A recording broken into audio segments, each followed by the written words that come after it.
Champions ট্রফির বাকি মাত্র 10 দিন, তার আগের মুহূর্তে এবার বড় সুখবর পেল বাংলাদেশ। এই গ্রুপ থেকে যেন কপালটাই খুলে গেল শান্তদের জন্য। টুর্নামেন্টের সেমিফাইনালে পথটা সুগম হলো টিম টাইগার্সদের। বিপরীতে ভারত পাকিস্তানের পর এবার দুশ্চিন্তায় পড়ল নিউজিল্যান্ড। চ্যাম্পিয়ন্স ট্রফির আগে বাকিদের বিপদে কিভাবে সুখবর পেল বাংলাদেশ, সেটাই জেনে নেব রিপোর্টে।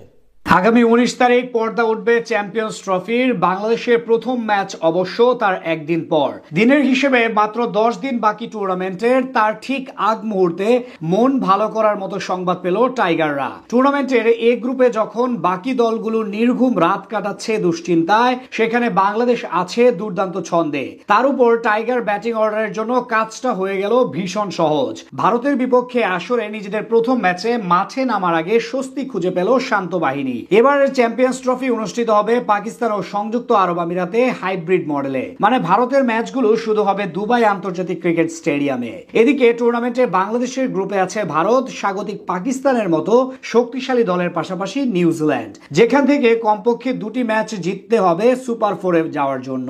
আর সেখানে প্রথম ম্যাচে মুখোমুখি হবে রোহিত শর্মা, বিরাট কোহলিদের বিপক্ষে।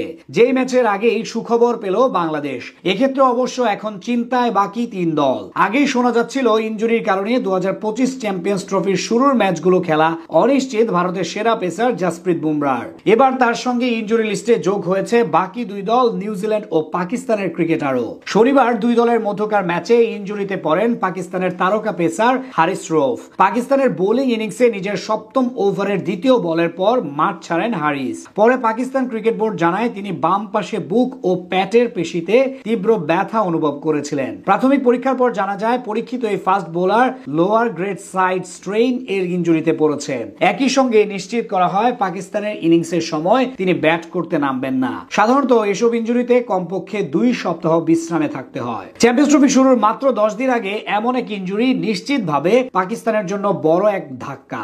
গতি এবং পুরাতন বলে সুইং দক্ষতা হারিসকে সাম্প্রতিক সময় করেছে পাকিস্তান স্কোয়াডের অবিচ্ছেদ্য অংশ।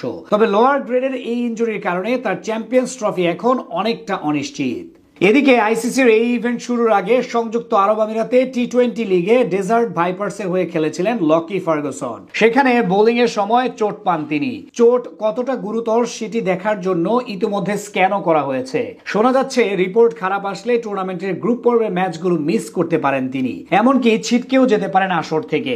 আর অভিজ্ঞ এই পেসারকে না পেলে নিশ্চিতভাবে চ্যাম্পিয়ন্স ট্রফিতে বিপদে পড়বে কিউইরা। প্রতিপক্ষের পেস ইউনিটে যখন এমন একের পর এক ইনজুরির হানা, তখন রীতিমতো আকাশে উঠছেন তাসকিন আহমেদ, তানজিম সাকিবরা। সেখান থেকে বলা চলে এ গ্রুপে বাকিদের তুলনায় পেস বিভাগের দিক থেকে অনেকটাই এগিয়ে আছে এখন টিম টাইগার্স, যেটা এক সুখবর বাংলাদেশের জন্য।